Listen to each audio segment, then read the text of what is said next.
So I want to know, what do you think the connection is between autism and mental health, specifically anxiety? Because I know my anxiety has gotten really bad at times, and it's definitely been something that I've had to learn how to cope with throughout my life. Um, so like for me personally, it's like I said before, like the anxiety and depression part comes and goes with me. Um, like the anxiety part, for me personally, it can be from thinking way too much to the point where I'm actually not sleeping at all at night. And what would help me out with that is, breathing exercises, mindfulness related exercises. And the depression part, um, that comes and goes here and there. Like I feel like that comes in waves. Like actually, yeah, I was feeling a little down today because I had so much going on, so many exciting stuff today. And then when today came, it was like, okay, what's happening? Why am I feeling down? Why is this normal? Yeah, and I can totally relate on that as well. My depression definitely comes in waves. Some days are better than others. Some weeks are better than others. Some months are better than others.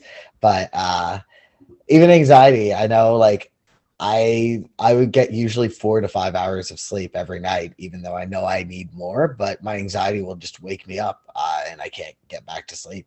Um, so that's definitely something I struggle with too, is staying asleep. So I can Mm. empathize. It's brutal, especially when you just want to sleep. Eh? Yeah, especially when you have so much on your mind. Yeah, it's almost like my mind is. I don't know if it's the same for you. It's almost like my mind is like in hyperdrive and it won't shut down without, I guess, like soothing it through breathing or through. I do warm milk with honey. Okay. Um, I haven't done that for a while actually. I should buy some honey and do that. But that's really calmed me down. But right now I do a lot of deep breathing and pressure. Pressure really helps me. Um, and I also it sounds silly, but stimming helps me a lot and calms me down. Okay. So just letting loose and letting myself. You if you've noticed in the podcast, my head has gone a couple of times. That's just my own ticks and my own stims, and it helps me kind of relax myself. And if I keep those pent up, I don't know if you stim the same. Everyone stims differently, but if I keep it pent up, I feel weird in my own skin almost. It's almost like I can't go on until I get it out. Okay. But yeah, that's basically how I've helped myself through my anxiety and through my depression. And especially, I've learned just being myself. It's the coolest part because people do. I remember in high school, I was so embarrassed whenever I would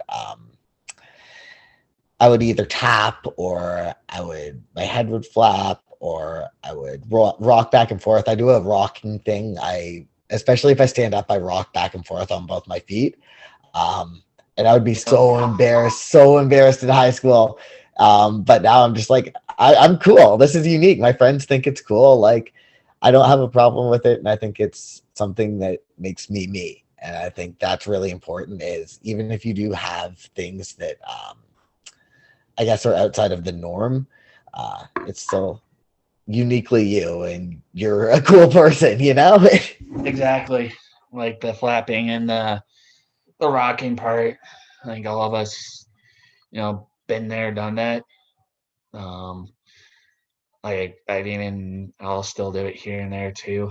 Like when I first started working, um, I did bring that up and kind of disclosed, hey, just a heads up, I do live with Asperger's, and they say, oh, thank you for um, telling us that. And lately, just recently, I've even had a few coworkers, associates even reach out to me and even pick my brain about autism and Asperger's as well.